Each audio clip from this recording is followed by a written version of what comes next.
پچھلی کتابوں میں صرف حضرات انبیاء علیہ السلام کو مخاطب بنایا جاتا تھا، حضرات انبیاء سے براہ راست خطاب ہوتا تھا، لیکن حضرت نبی کریم صلی اللہ علیہ وسلم کے صدقے میں اللہ تبارک و تعالیٰ نے اس امت کو یہ شرف بخشا ہے کہ اس امت کو قرآن میں براہ راست مخاطب بنائے۔ حضرت نبی کریم صلی اللہ علیہ وسلم کی برکت سے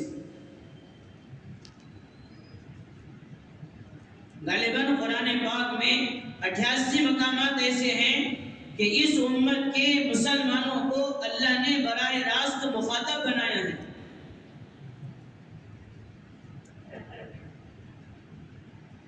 عبداللہ بن مسعود رضی اللہ تعالیٰ عنہ، ان سے کسی نے درخواست کی کہ حضرت کچھ نصیحت فرما دیجیے۔ عبداللہ بن مسعود رضی اللہ تعالیٰ عنہ سے کسی نے درخواست کی کہ حضرت مجھے کچھ نصیحت فرما دیجیے۔ تو عبداللہ بن مسعود رضی اللہ تعالیٰ عنہ نے فرمایا، جب بھی تم قرآن کی تلاوت کرو، جب بھی قرآن پڑھو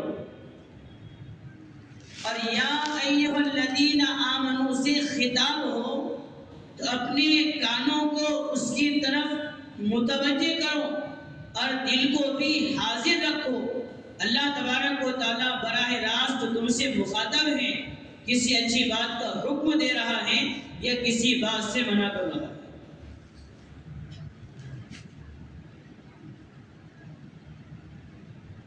تو بہرحال اللہ تعالیٰ نے کامیابی جو رکھی ہے وہ پورے دین میں رکھی ہے۔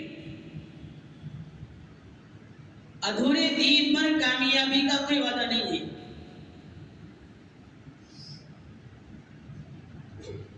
اور دین بزرگوں 5 شعبوں کا نام ہے: نماز پڑھنا، روزہ رکھ لینا، حج کر لینا، بلکہ دین 5 شعبوں کا نام ہے۔ اور کامل ایمان والا وہ ہے، کامل مومن وہ ہے جس کی زندگی کے اندر 5 شعبے ہو۔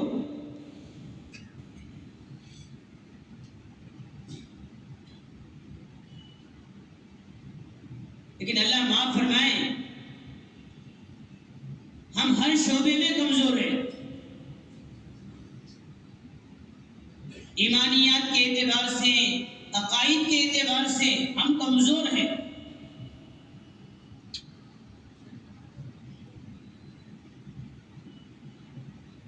حضرات صحابہ ایمان کے اعتبار سے کامل تھے، تعلق تھا اللہ کی ذات سے۔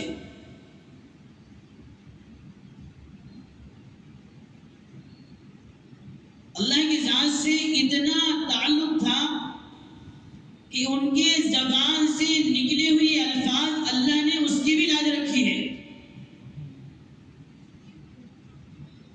حضرت بلال رضی اللہ تعالیٰ عنہ، ان کی عادت تھی یہ تہجد کی اذان دینے کے بعد حضرت نبی کریم صلی اللہ علیہ وسلم کو جگانے کے لیے جاتے تھے۔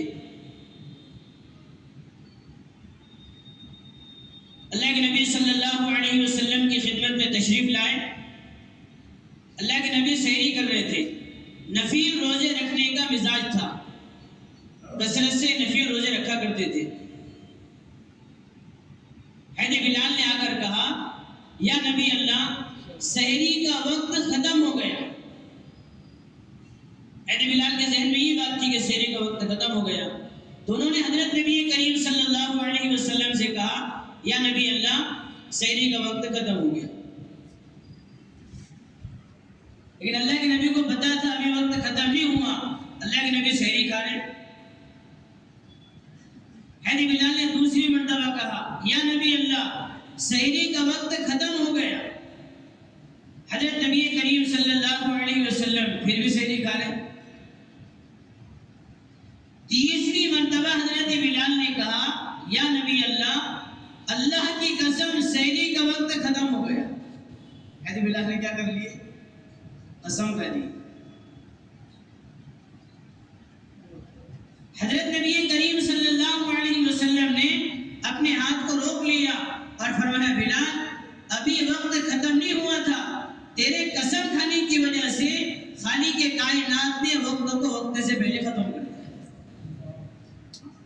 تعلق تھا. تبلیغ سے یہ مقصود ہے. نظام الدین میں بزرگ ہے، وہ ہمیشہ کہتے رہتے ہیں کچھ پکانا مقصود ہے، خالی لکڑیاں جلانا مقصود نہیں ہے.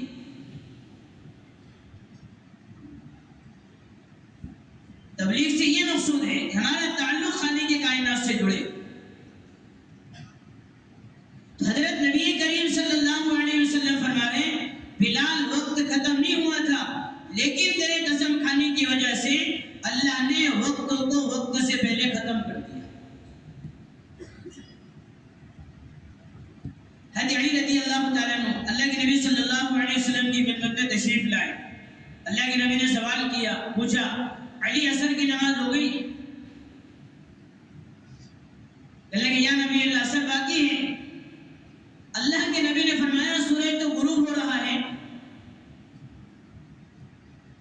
تو ایک روایت میں ہے کہ حضرت علی رضی اللہ تعالیٰ عنہ نے بذات خود اشارہ کیا کائے کی طرف، سورج کی طرف، کہ ابھی رک جا میری نماز باقی ہے. حضرت علی رضی اللہ تعالیٰ عنہ نے عصر کی نماز پڑھی، اس کے بعد سورج غروب ہوا. جو اپنے آپ کو خالق کے کائنات کے حوالے کرتا ہے وہ خالق کے کائنات ساری چیزوں کو اس کے حوالے کر دیتا ہے. لیکن بزرگوں ہم ایمان کے اعتبار سے کمزور ہیں. سب سے زیادہ کمزوری ایمان اور عقائد کی ہے، اور سب سے زیادہ بے فکر ہم ایمان اور عقائد کے اعتبار سے ہیں. وہی حال عبادات کا بھی ہے. عبادات میں بھی کمزور ہے. ساری عبادتوں کو چھوڑو، صرف نماز پڑھو. حدیث میں ہے نماز ایسی پڑھو، دو درجے ہیں کہ میں اللہ کو دیکھ رہا ہوں یا اللہ مجھے دیکھ رہا ہے. اب عبادات کے اندر ہم کو کون سا درجہ حاصل ہے کہ نماز کے پڑھتے وقت کہ ہماری یہ کیفیت ہوتی ہے کہ میں اللہ کو دیکھ رہا ہوں یا اللہ مجھے دیکھ رہا ہے.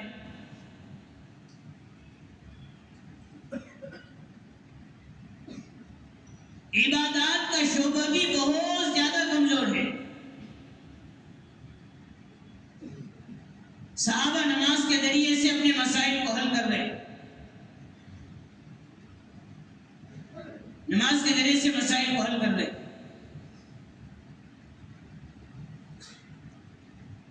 لیکن ہم عبادات کے اعتبار سے بھی کمزور، معاملات بھی گندے.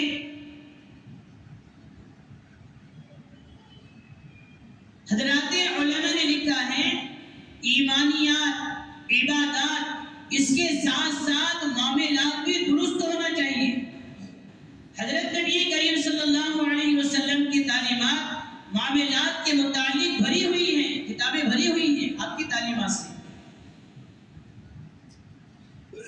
حضرت نبی کریم صلی اللہ علیہ وسلم حضرات صحابہ کی جماعت کے ساتھ بیٹھے ہوئے ہیں. ایک جنازہ لایا گیا. آپ صلی اللہ علیہ وسلم سے درخواست کی گئی کہ اس کی نماز جنازہ پڑھا دیجیے. آپ نے سوال کیا، پوچھا اس پر قرض ہے؟ صحابہ کہنے لگے نہیں. کہا اس نے مال چھوڑا؟ صحابہ کہنے لگے نہیں. حضرت نبی کریم صلی اللہ علیہ وسلم کھڑے ہوئے، نماز جنازہ پڑھا دی. دوسرا جنازہ لایا گیا، آپ سے درخواست کی گئی نماز جنازہ پڑھا دیجیے. حضرت نبی کریم صلی اللہ علیہ وسلم نے پھر سوال کیا اس پر قرض ہے؟ صحابہ کہنے لگے ہاں قرض ہے. کہا اس نے کچھ مال چھوڑا؟ صحابہ کہنے لگے ہاں 3 دینار چھوڑا ہے. حضرت نبی کریم صلی اللہ علیہ وسلم کھڑے ہوئے، اس کی نماز جنازہ پڑھا دی. تیسرا جنازہ لایا گیا، پھر درخواست کی گئی اس کی نماز جنازہ پڑھا دیجیے. آپ نے پھر سوال کیا اس پر قرض ہے؟ صحابہ کہنے لگے ہاں اس پر قرض ہے. آپ نے پوچھا اس نے کوئی مال چھوڑا؟ صحابہ کہنے لگے مال بھی نہیں چھوڑا. اللہ کے نبی علیہ السلام نے فرمایا تم اس کی نماز جنازہ پڑھ لو۔ حضرت ابو قتادہ رضی اللہ تعالیٰ عنہ نے کہا یا نبی اللہ اس کا قرض میں ادا کروں گا، ذمہ داری لے لی، اس کا قرض میں ادا کروں گا۔ پھر اللہ کے نبی علیہ السلام نے ان کی بھی نماز جنازہ پڑھائی۔ پتہ یہ چلا کہ جو مقروض ہوتا اللہ کے نبی صلی اللہ علیہ وسلم اس کی نماز جنازہ نہیں پڑھاتے تھے۔ ایک بزرگ عالم دین نے لکھا ہے ہمارے اکابروں کا حال یہ تھا جس پر قرض ہوتا اس کے گھر کی دعوت قبول نہیں کرتے تھے، اس کے گھر کو کھانے کو نہیں جاتے تھے۔ جس کے اوپر کیا ہوتا؟ قرض ہوتا،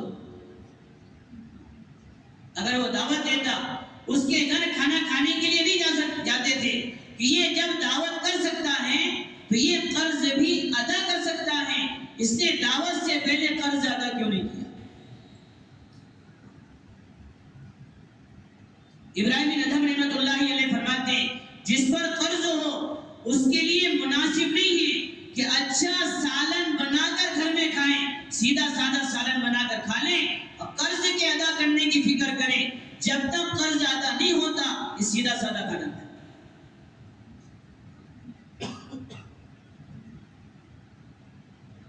تو بزرگوں معاملات کی درستی یہ بھی بہت ضروری ہے، کیونکہ دین اسلام نے دینداری کا معیار عبادات کو نہیں بنایا۔ دینداری کو عبادات کی کسوٹی پر نہیں بلکہ معاملات کی کسوٹی پر تولا جائے گا، دیکھا جائے گا، عبادات کی بنیاد پر نہیں۔ امام غزالی رحمۃ اللہ علیہ نے لکھا ہے حضرت عمر رضی اللہ تعالیٰ عنہ کے زمانے میں ایک آدمی کسی معاملے میں گواہی دینے کے لیے آیا۔ حضرت عمر رضی اللہ تعالیٰ عنہ کی مجلس میں ایک آدمی کسی معاملے کی گواہی دینے کے لیے حاضر ہوا۔ حضرت عمر رضی اللہ تعالیٰ عنہ اس سے کہا کہ کوئی ایسا آدمی جو تم کو جانتا ہو، تم کو پہچانتا ہو، اس کو بلا کر لاؤ۔ اب یہ جو گواہی دینے کے لیے آیا تھا یہ باہر نکلا اور اس نے باہر سے ایک آدمی کو بلا کر لایا۔ وہ آنے والے نے حضرت عمر رضی اللہ تعالیٰ عنہ کی مجلس میں آتے ہی برابر اس آدمی کی تعریف کرنا شروع کر دیا۔ حضرت عمر نے جس کو بلانے کے لیے بھیجا تھا وہ ایک آدمی کو لے کر آیا، اس نے حضرت عمر رضی اللہ تعالیٰ عنہ کی مجلس میں آتے ہی اس آدمی کی تعریف کرنا شروع کر دیا۔ حضرت عمر رضی اللہ تعالیٰ عنہ نے اس تعریف کرنے والے سے سوال کیا تیرا پڑوسی ہے کہ یہ؟ کیا پوچھے؟ تو جس کی تعریف کر رہے ہیں کہ تیرا پڑوسی ہے؟ تعریف کرنے والا کہنے لگا نہیں پڑوسی نہیں ہے۔ حضرت عمر رضی اللہ تعالیٰ عنہ نے پوچھا کہ کبھی اس کے ساتھ سفر کیا؟ تعریف کرنے والا کہنے لگا حضرت سفر کا موقع بھی نہیں آیا۔ حضرت عمر نے پوچھا لین دین ہوا کچھ اس کے ساتھ؟ تعریف کرنے والا کہنے لگا لین دین بھی نہیں ہوا۔ حضرت عمر کہنے لگے تو نے اس کو مسجد کے کونے میں جھوم جھوم کر قرآن کی تلاوت کرتے ہوئے دیکھا ہوگا۔ تعریف کرنے والے سے کیا کہا؟ تو نے اس کو مسجد کے کونے میں بیٹھ کر قرآن کی جھوم جھوم کر تلاوت کرتے ہوئے دیکھا ہوگا۔ تعریف کرنے والا کہنے لگا امیر المومنین معاملہ ایسا ہی ہے۔ حضرت عمر رضی اللہ تعالیٰ عنہ نے اس کو واپس کر دیا، پھر گواہ سے کہا یہ آدمی تجھ کو نہیں پہچانتا، کسی اور کو بلا کر۔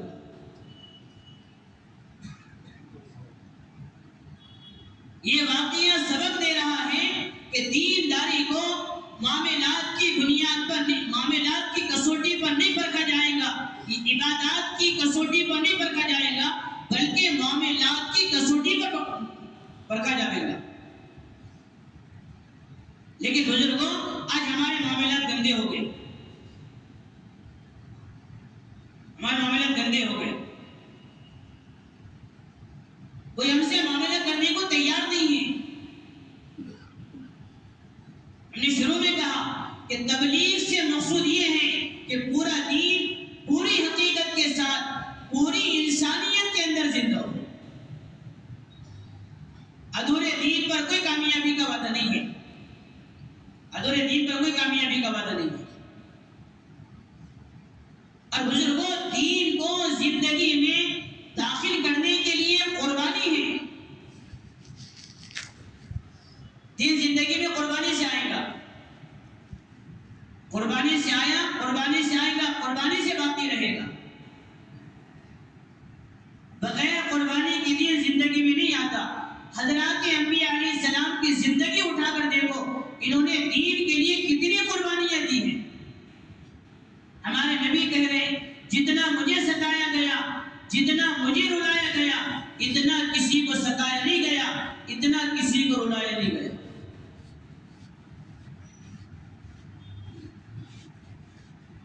ایک وقت آپ کی 2 بیٹیوں کو طلاق دی گئی،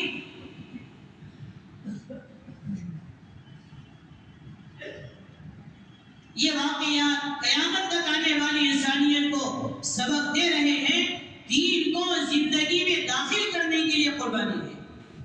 بزرگوں، اس وقت ہمارے محنت کی جو سطح ہیں، ہمارے قربانی کی جو سطح ہے، ایسا لگتا ہے کہ ہمارے نسلوں میں تو دور کی بات، اگر ہم ایسے ہی محنت کرتے رہیں تو شاید ہماری زندگیوں کے اندر بھی دین باقی نہ رہے۔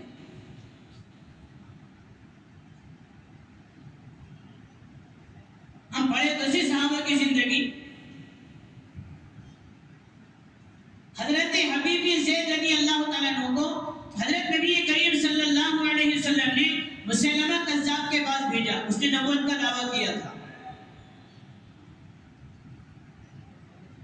حضرت حبیب بن زید رضی اللہ تعالیٰ عنہ کو حضرت نبی کریم صلی اللہ علیہ وسلم نے بھیجا کہ جا اس کو اللہ کی وحدانیت کی دعوت دو۔ ہمارے لیے صحابہ کی زندگیاں نمونہ ہیں، صحابہ کی زندگیاں نمونہ ہیں۔ اس سے بزرگوں، آواز لگ رہی حیات الصحابہ پڑھو، حیات الصحابہ پڑھو، تاکہ صحابہ کی زندگی ہمارے سامنے ہو۔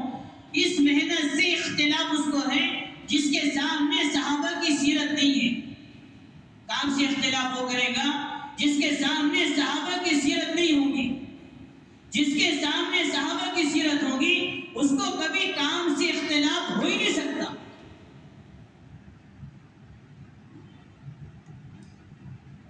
حضرت نبی کریم صلی اللہ علیہ وسلم نے حضرت حبیب بن زید رضی اللہ تعالیٰ کو بھیجا مسیلمہ کذاب کے پاس کہ جب اس کو اللہ کے وحدانیت کی دعوت دو، ہمارے رسالت کی دعوت دو۔ اس نے نبوت کا دعویٰ کیا تھا کہ میں نبی ہوں۔ صحابہ کسی سے متاثر بھی نہیں ہوتے تھے، صحابہ متاثر نہیں ہوتے تھے کسی سے۔ حضرت حبیب بن زید رضی اللہ تعالیٰ عنہ گئے مسیلمہ کذاب کے پاس اور اس کو جا کر دعوت دی کہ حضرت نبی کریم صلی اللہ علیہ وسلم کے آخری نبی ہونے کا اقرار کر۔ اللہ نے ہمارے نبی پر نبوت کا دروازہ بند کر دی، اب قیامت تک کوئی نبی نہیں آئے گا۔ ایک بزرگ عالم دین نے تو بڑی عجیب بات لکھی ہے۔ حضرت نبی کریم صلی اللہ علیہ وسلم سے پہلے جو انبیاء علیہ السلام دنیا میں تشریف لائے ہیں، ان کو محنت کے لیے ایک محدود علاقہ دیا جاتا تھا۔ آپ کو اس علاقے کے اندر محنت کرنی ہے۔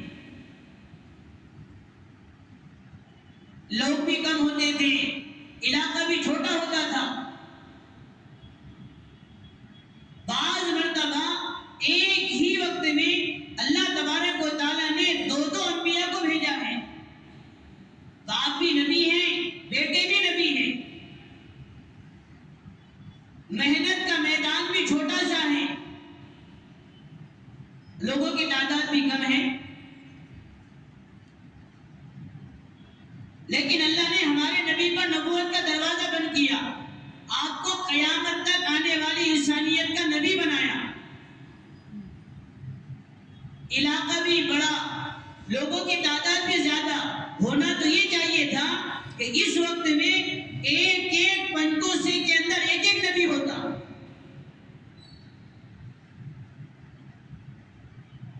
لیکن اللہ تبارک و تعالیٰ نے ہمارے نبی پر نبوت کا دروازہ بند کر دیا۔ علماء نے لکھا ہے ہمارے نبی پر نبوت کا دروازہ اس لیے بند کیا اللہ نے کہ جو صفات اللہ تبارک و تعالیٰ نے اس امت کے اندر رکھی ہیں، اللہ تبارک و تعالیٰ کو پتا تھا یہ امت نبی والا کام کرے گی، اس لیے اللہ نے ہمارے نبی پر نبوت کا دروازہ بند کر دیا اور نبی والا کام ہمارے کاندھوں پر ڈال دیا۔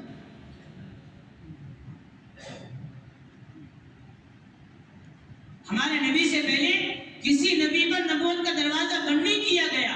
علماء نے لکھا ہے اس کی وجہ یہ تھی اللہ جانتے تھے کہ اس نبی کے ماننے والے نبی والے کام کو نہیں کریں گے۔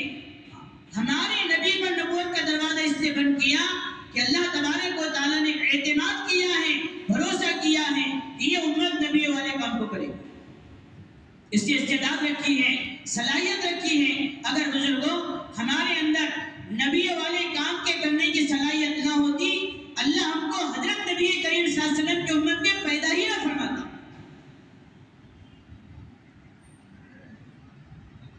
ہمارے نبی پر نبوت کا دروازہ بند کر دیا گیا۔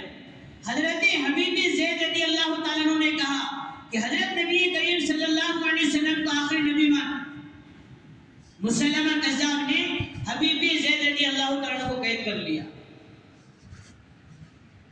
تکلیفیں پہنچائی، ان پر اپنی نبوت کو پیش کیا کہ میرے نبی ہونے کا اقرار کر اور محمد صلی اللہ علیہ وسلم کے نبوت کا انکار کر۔ حضرت حبیب زید رضی اللہ تعالیٰ عنہ کہنے لگے یہ نہیں ہو سکتا۔ اب حالات آئے، بقول حضرت مولانا سعد صاحب کے کام میں لگنے کے بعد حالات کا آنا اس کام کے حق ہونے کی علامت ہے۔ حالت تو آئیں گے۔ ایک مجلس میں حضرت مولانا سید محمود علی صاحب اللہ حضرت کے صبر کو آسان فرمائے، صحت عطا فرمائے، کہنے لگے ایسا ہو سکتا ہے سورج نکلے روشنی نہ ہو، سورج نکلے روشنی نہ ہو، ممکن ہے، لیکن یہ ناممکن ہے کہ آدمی دعوت کی محنت میں لگے اور حالات نہ آئے۔ حالات تو آئیں گے، کام کے حق ہونے کی علامت ہے حالات کا آنا۔ اب حضرت حبیب زید رضی اللہ تعالیٰ عنہ پر حالات آ رہے ہیں، ہاتھ کاٹا گیا، ہاتھ کاٹا گیا، پھر اپنی نبوت کو پیش کیا گیا۔ حضرت حبیب زید رضی اللہ تعالیٰ عنہ اس کی نبوت کا اقرار کرنے کو تیار نہیں، کہنے لگے یہ کام تو پل جھپکنے کے برابر بھی نہیں ہو سکتا۔ دونوں ہاتھ کاٹے گئے، دونوں پیر کاٹے گئے، آپ کی زبان کاٹی گئی۔ جب آپ کی زبان کو کاٹا گیا تو حضرت حبیب زید رضی اللہ تعالیٰ عنہ نے سر کے اشارے سے کہا کہ جس زبان سے تو اپنی نبوت کا اقرار کرانا چاہتا ہے وہ کٹ رہی ہے، اس کے کاٹتے وقت بھی میں سر کے اشارے سے کہتا ہوں نبی تو نہیں ہے، آخری نبی جناب رسول اللہ صلی اللہ علیہ وسلم۔ آپ کے کان کاٹے گئے، ناک کاٹی گئی، آپ کے جسم کی بوٹیاں بنائی گئی۔ حضرات علماء نے لکھا ہے بے دردی کے ساتھ حضرت حبیب زید رضی اللہ تعالیٰ عنہ کو شہید کیا گیا۔ ان کی والدہ کو خبر دی گئی تیرے لخت جگر کو، تیرے لاڈلے کو ایسی بے دردی کے ساتھ شہید کیا گیا۔ وہ ماں کہنے لگی یہی دن دیکھنے کے واسطے خدا کی قسم میں نے اپنے بچے کو دودھ پلایا۔ جذبات یہ تھے، جذبات یہ تھے کہ ماں یہ کہہ رہی ہے یہی دن دیکھنے کے واسطے میں نے اپنے بچے کو دودھ پلایا تھا۔ بزرگوں آج ہمارے جذبات بدل گئے، ہمارے جذبات بدل گئے، والدین کے جذبات بدل گئے۔ ہمارا بیٹا دنیاوی اعتبار سے کوئی ڈگری حاصل کر لے، ہمارے زبان کا بول ہوتا ہے یہی دن دیکھنے کے واسطے ہم نے اس کو دودھ، ماں کہتی ہے یہی دن دیکھنے کے واسطے ہم نے دودھ پلایا تھا، اور باپ کہتا ہے یہی دن دیکھنے کے واسطے ہم نے تکلیفیں برداشت کی تھی۔ اور ان کے جذبات یہ ہیں کہ ہماری اولادیں دین کے لیے کام آ جائیں۔ بچے کو شہید کیا جا رہا ہے اور ماں کے زبان کا بول یہ ہے یہی دن دیکھنے کے واسطے میں نے دودھ پلایا۔ ماں کے زبان کے بول یہ ہے یہی دن دیکھنے کے واسطے میں نے بچے کو دودھ پلایا۔ اس سے بزرگوں دین قربانی سے آیا، قربانی سے آئے گا اور قربانی سے باقی رہے گا۔ قربانی شرط ہیں بغیر قربانی کے لیے زندگیوں میں آ ہی نہیں سکتا. دنیا کو دھکا لگائے بغیر ہم دین کی محنت کر ہی نہیں سکتے. مولانا عمر صاحب پالنپوری رحمۃ اللہ علیہ فرماتے تھے اس محنت میں لگنے کے بعد کوئی چیز بگڑتی ہوئی نظر آ رہی ہے اس کو اور بھی زیادہ بگاڑو. وہ بگڑتی نہیں اس کو بناتے. اللہ قربانی مانگتے لیتے نہیں. ابراہیم علیہ السلام سے کہا بیٹے کے گلے پر چھری چلاؤ. آپ نے چھری چلائی, چلی نہیں. اللہ نے آسمان سے دمبا بھیجے. تو اللہ قربانی مانگتے لیتے نہیں. بزرگوں دین کے لیے ہم کو قربانی دینا پڑے گا. یہ پورا دین پوری حقیقت کے ساتھ پوری انسانیت کے اندر زندہ ہو جائے اس کے لیے قربانی دینا پڑے گا. آج بزرگ امت بے دینی کی زندگی گزار رہی ہے.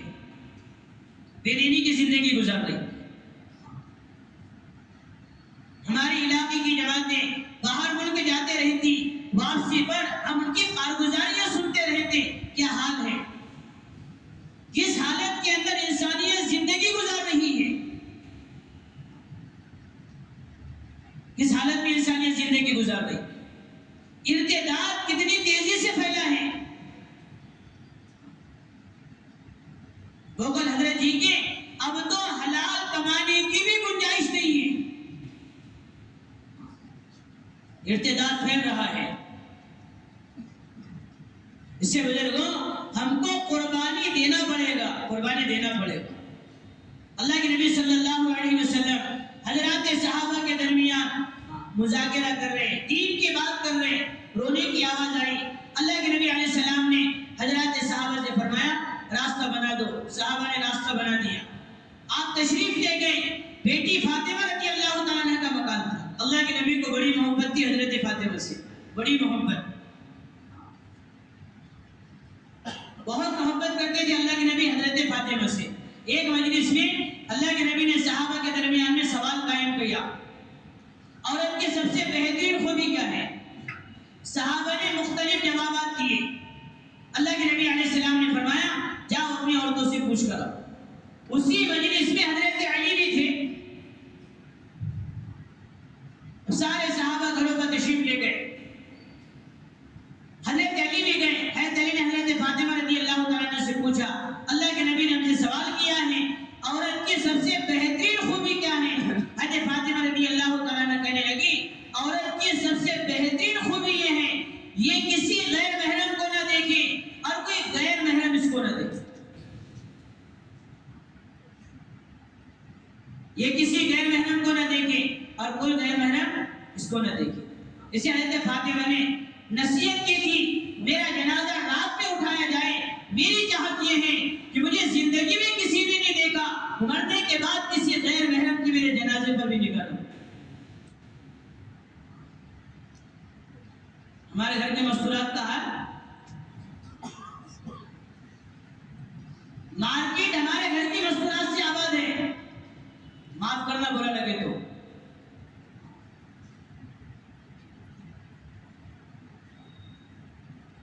حضرت نبی کریم صلی اللہ علیہ وسلم کی خدمت میں حضرت علی آئے.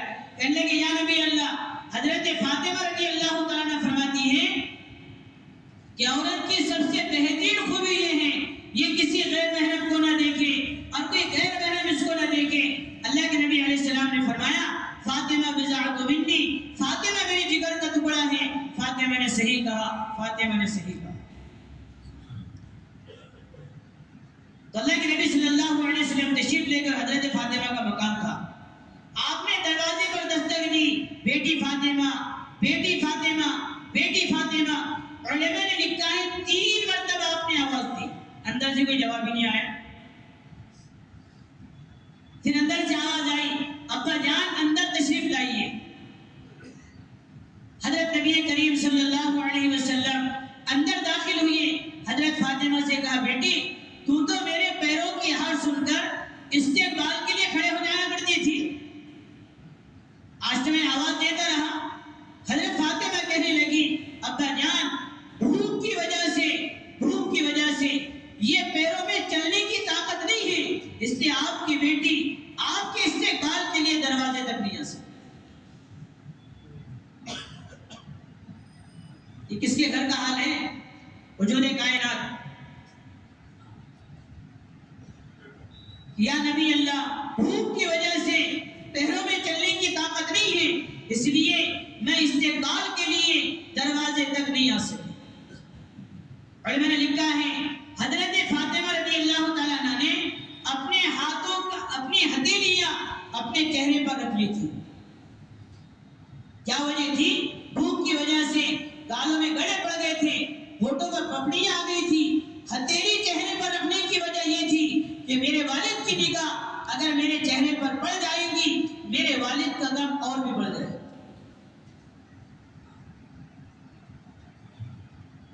اللہ کے نبی نے پوچھا، بیٹی یہ دونوں نوازوں کو تو نے کیوں رلایا؟ تجھے پتا ہے ان کا رونا تیرے والد کو بے چین کر دیتا ہے. حضرت فاطمہ رضی اللہ عنہ کہنے لگی، ابا جان ان کو میں نے نہیں رلایا، ان کو میں نے نہیں رلایا، ان کو ان کی بھوک رلا رہی ہے، میں نے نہیں رلایا، ان کو ان کی بھوک رلا رہی ہے.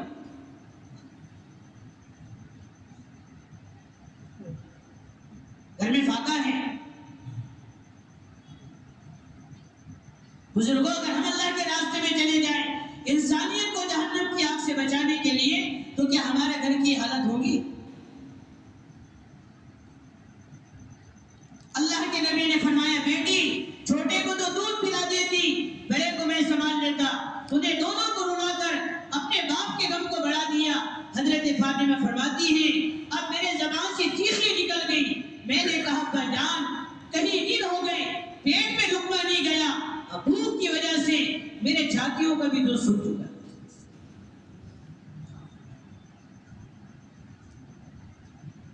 بزرگوں، صحابہ نے، صحابیات نے، نبی کے گھرانے نے یہ قربانی دی ہے، تب جا کر یہ دین ہم تک پہنچا ہے. ایسے نہیں آیا، قربانیاں دی گئی. حضرت نبی کریم صلی اللہ علیہ وسلم نے اپنے ہاتھوں میں چھوٹے نوازوں کو اٹھایا، اپنی زبان ان کے منہ میں دی، اس کو چوستے رہے، ان کی آنکھ لگ گئی، ان کو لیٹا دیا. پھر بڑے نوازوں کو کاندھے پر تھپک کر سلایا، ان کی بھی آنکھ لگ گئی. پھر حضرت نبی کریم صلی اللہ علیہ وسلم نے اپنی بیٹی کو اپنے سینے سے لگایا اور آپ آنسو بہا رہے تھے. حضرات علماء نے لکھا ہے، جس نبی نے طائف کے میدان میں پتھر کھایا، جس نبی کے جسم سے خون بہا ہے، وہ نبی نے طائف کے میدان میں پتھر کھانے کے بعد اپنے آنکھوں سے آنسو نہیں بہایا. وہ آج اپنی بیٹی کو اپنے سینے سے لگا کر آنسو بہا رہا ہے. پھر اللہ کے نبی نے اپنی بیٹی کو اطمینان دلایا، کہا، بیٹی فاطمہ میں جانتا ہوں میرا چہیتا داماد، تیرا چہیتا شوہر انسانیت کو جہنم کی آگ سے بچانے کے لیے در در کی ٹھوکریں کھا رہا ہے، اس وجہ سے تجھ پر یہ حالات آ رہے. حضرت علی رضی اللہ تعالیٰ عنہ اپنے بیوی بچوں کے لیے روٹی بوٹی کا مسئلہ حل نہیں کر سکتے تھے. نبی کے داماد ہیں، ان کو بیوی کا حق معلوم نہیں تھا، بچوں کا حق معلوم نہیں تھا. تشکیل کرو تو ہم فوراً بولتے، یہ بچے بھی ہیں نا، ان کا بھی تو حق ہے.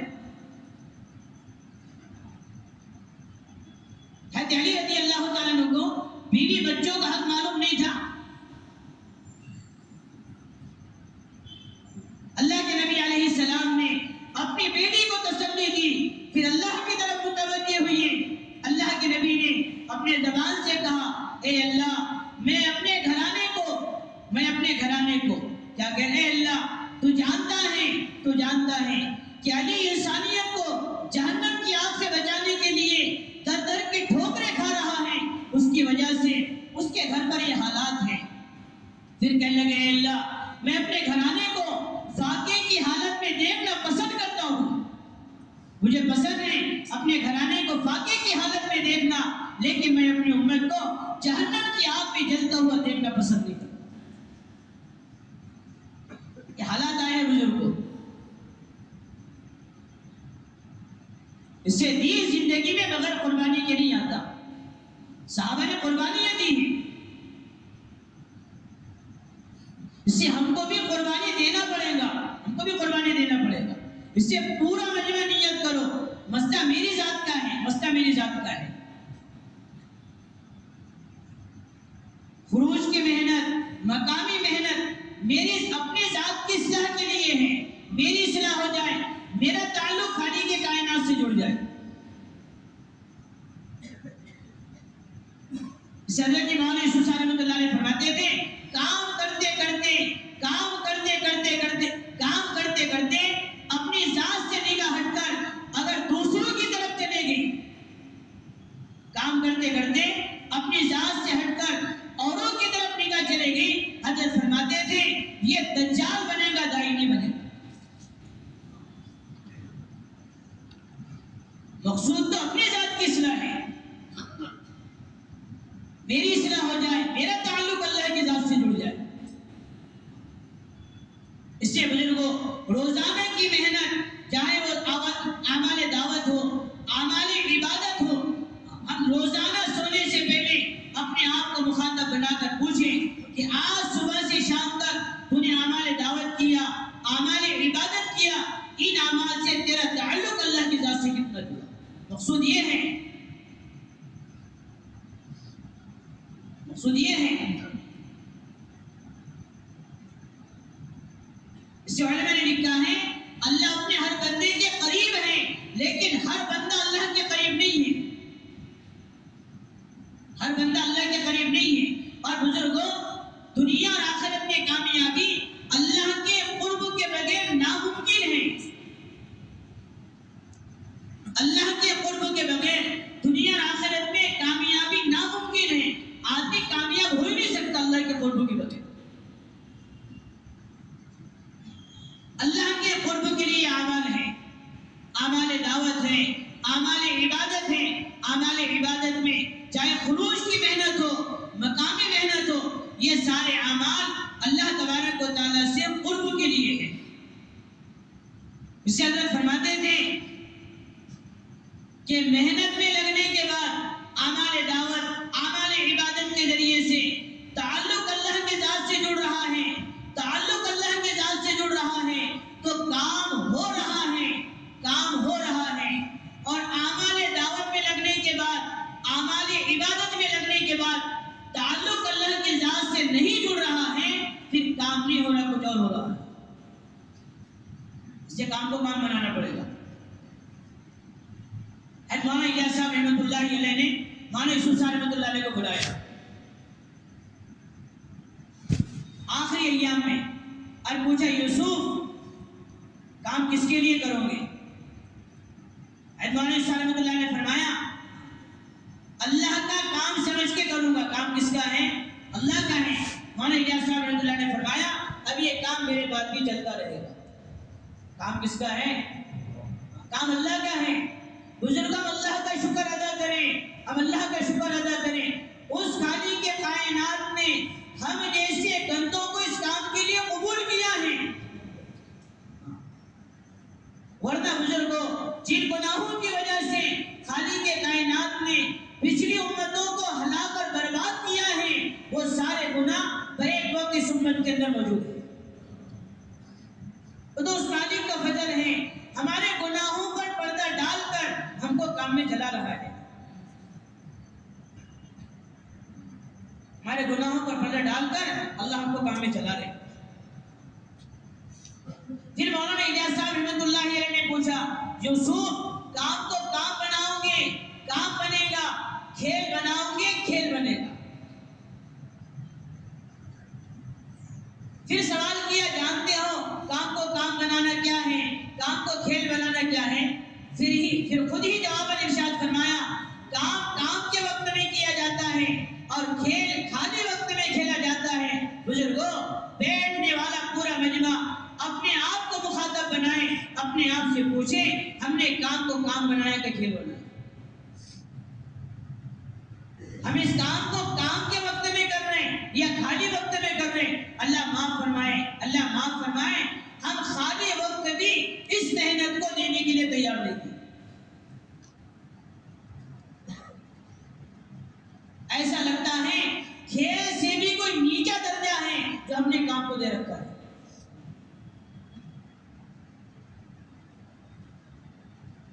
کام